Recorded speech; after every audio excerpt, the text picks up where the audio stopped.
आदरणीय नरेंद्र मोदी जी के लिए होगा, हमारे मुख्यमंत्री आदरणीय नीतीश कुमार जी के लिए होगा, आदरणीय जीतनराम मांझी जी के लिए होगा, आदरणीय उपेंद्र कुशवाहा जी के लिए होगा और चिराग पासवान के लिए भी होगा। ये आग्रह करिए आज आप लोगों के बीच आए। साथियों, हमारे प्रधानमंत्री को देश का तीसरी बार प्रधानमंत्री बनना अनिवार्य है।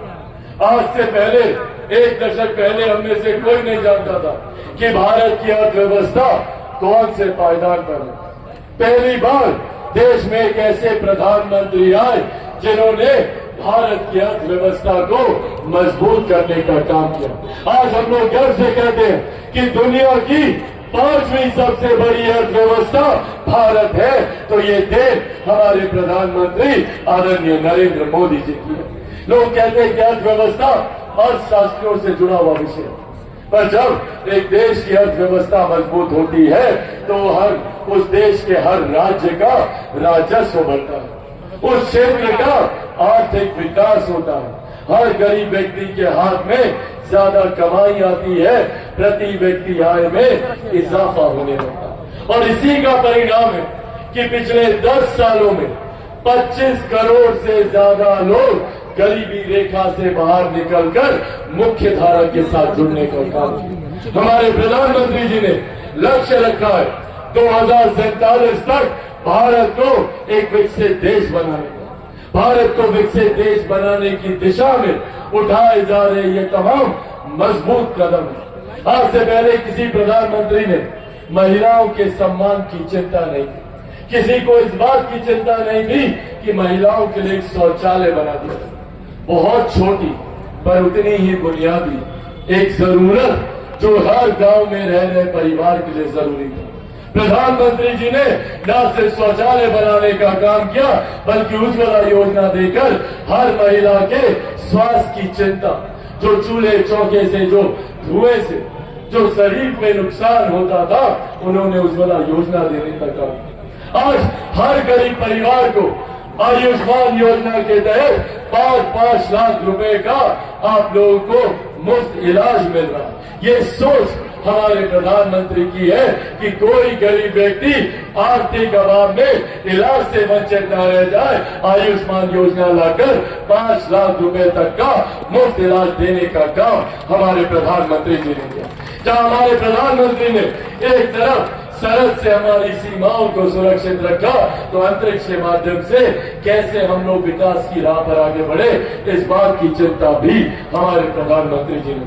हमारे प्रधानमंत्री ने तमाम विवादित मसलों को हल करने का काम किया। जहां एक तरफ इतने सालों से 500 साल से, जैसे आप लोग आज टेंट में विराजमान है, ऐसे ही प्रभु श्री राम टेंट में पिछले 500 साल से अयोध्या में भव्य राम मंदिर का निर्माण कर पहली बार हमारे प्रधानमंत्री जी ने रामलला को एक भव्य मंदिर में विराजमान कर, जो प्रधानमंत्री जी के द्वारा भारत को विकसित देश बनाने की दिशा में उठाए गए कदम। पर साथियों, वही दूसरी तरफ विपक्ष के भी लोग हैं जो नहीं चाहते कि कोई गरीब कल्याण की योजना भारत में है। आज जब हम लोग को गर्व होता है कि देश की ही नहीं दुनिया की सबसे बड़ी गरीब कल्याण की योजना भारत देश में चलाई जा रही है, इसका श्रेय मैं मेरे नेता, मेरे पिता आदरणीय रामविलास पासवान जी को भी दूंगा। आज उन्हीं की देन है कि देश में प्रधानमंत्री गरीब जन कल्याण अन्न योजना के तहत 81 करोड़ लोगों को मुफ्त में राशन दिया जा रहा है। ये सोच हमारे प्रधानमंत्री आदरणीय नरेंद्र मोदी जी। जहां एक तरफ गरीबों के कल्याण के लिए एक के बाद हमारी केंद्र सरकार, हमारी बिहार की सरकार योजनाएं ला रही है, प्रधानमंत्री आवास योजना हो, मुख्यमंत्री आवास योजना हो, तो वहीं दूसरी तरफ ये विपक्षी दलों का गठबंधन है जो नहीं चाहते कि ऐसी योजना धरातल पर उतरे। ये वही लोग हैं जिन्होंने नौकरी के बदले जमीन लेने का काम किया।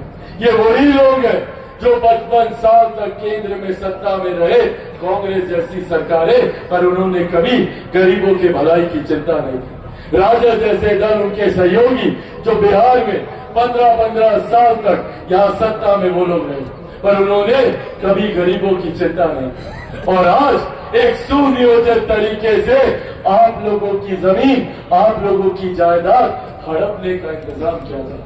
आप सब लोगों ने सुना होगा एक इनहेरिटेंस टैक्स ये लोग लेकर आ रहे हैं, विरासत पे टैक्स कांग्रेस राजद की सत्ता लाने की सोच रखती है। क्या है ये विरासत पे टैक्स? जितनी आप लोग की जमीन है, जो भी आप लोग की संपत्ति है, जितना भी महिलाओं का जेवर गहना है, इसका 55% हिस्सा लूटने की सुनियोजित तैयारी कांग्रेस और राजद के लोगों के द्वारा की जा रही है। ये लोग चाहते हैं कि देश में विरासत पर टैक्स लाया जाए ताकि अभी तक जो नौकरी के बदले जमीन लेते थे और उसको सुनियोजित तरीके से अपने सरकारी खजाने में ये लोग भरने का काम करें। साथियों, इस सोच से हम लोगों को सावधान रहने की जरूरत है। जहां एक तरफ गरीब कल्याण की योजनाएं चल रही है, ये लोग चाहते हैं कि आने वाले दिनों में जिनको भी 5 किलो राशन मिल रहा है वो नहीं मिले। किन किन को यहाँ पे 5 किलो राशन मिलता है, हाथ उठाकर एक बार बताइए। ये जो सोच है प्रधानमंत्री कि हर गरीब परिवार को 2 वक्त की रोटी की चिंता ना करनी पड़े, ये लोग उसको हड़पना चाहते हैं। महिलाओं से उनको मिली हुई गैस ये लोग छीनना चाहते हैं। आयुष्मान योजना के तहत आप लोगों को मिलता हुआ लाभ ये लोग छीनना चाहते हैं। और इस चीज को किस तरीके से ये लोग चोला पहनाते हैं, भ्रम फैलाया जाता है कि भैया संविधान समाप्त कर दिया जाएगा, भ्रम फैलाया जाता है आरक्षण समाप्त कर दिया जाएगा, भ्रम फैलाया जाता है कि लोकतंत्र की हत्या कर दी जाएगी। ये कांग्रेस के लोग लोकतंत्र की चिंता करेंगे जिन्होंने सन 75 में आपातकाल लगाकर सही मायनों में लोकतंत्र की हत्या करने का काम किया। आज ये लोग लोकतंत्र के संरक्षक बने हुए। इसीलिए साथियों, आज ये विश्वास दिलाने आप लोग को आए और मैं आप लोगों के सामने मेरे नेता, मेरे पिता आदरणीय रामविलास पासवान जी के संघर्षों की कसम खाकर आप लोगों के सामने वादा करता हूं कि जब तक चिराग पासवान जिंदा है, न आरक्षण पर कोई खतरा है, न संविधान पर कोई खतरा है, न लोकतंत्र पर कोई खतरा है। हमारे प्रधानमंत्री जी जात पात धर्म मजहब से उठकर 140 करोड़ देशवासियों को मुख्य धारा के साथ जोड़ने की सोच रखते हैं।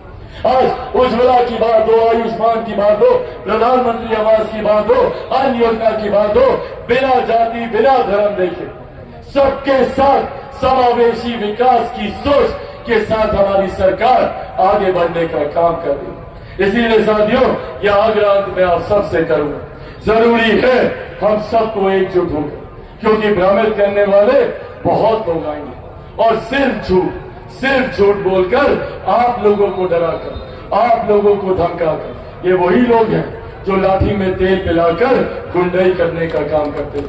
ये वही लोग हैं जिनके जमाने में 90 के दशक में कोई महिला शाम के बाद घर से बाहर नहीं निकल सकती। आज उसी जंगल राज की आहट सुनाई देती है। आज उसी तरीके से खुलेआम महिलाओं को बेइज्जत किया जाता है, गाली दी जाती है। ऐसे में हम लोगों को ये फैसला करने की जरूरत है कि ऐसे लाठी में तेल पिलाने वाले लोगों के साथ आगे चलना है या एक ऐसे प्रधानमंत्री के साथ आगे बढ़ना है जो हाथ पकड़कर गरीबों को मुख्य धारा के साथ जोड़ने की सोच रखे। आप लोगों से ये आग्रह करें, आगामी 25 तारीख को मतदान, उससे पहले हम दोबारा यहाँ पर आएंगे, पर आगामी 25 तारीख को एक एक व्यक्ति, और ये जिम्मेदारी खास तौर पर मेरे तमाम युवा साथियों की है, सब लोग जाइएगा ना, अकेले नहीं जाना है। गांव से दादा दादी चाचा चाची सब भाई बंधु दोस्त सबको लेकर जाना है। कोई घर में छूटना नहीं चाहिए। एक एक व्यक्ति घर से निकलेगा और जाकर मतदान केंद्र में कौन से छाप पर बटन दबाइएगा?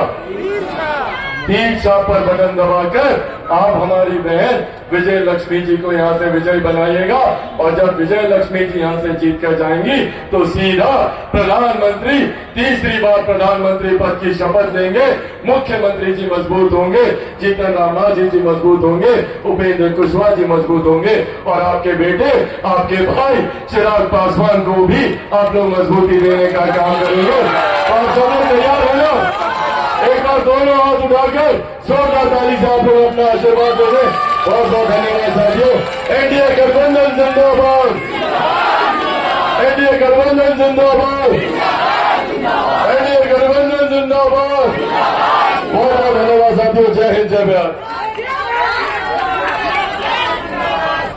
अब मैं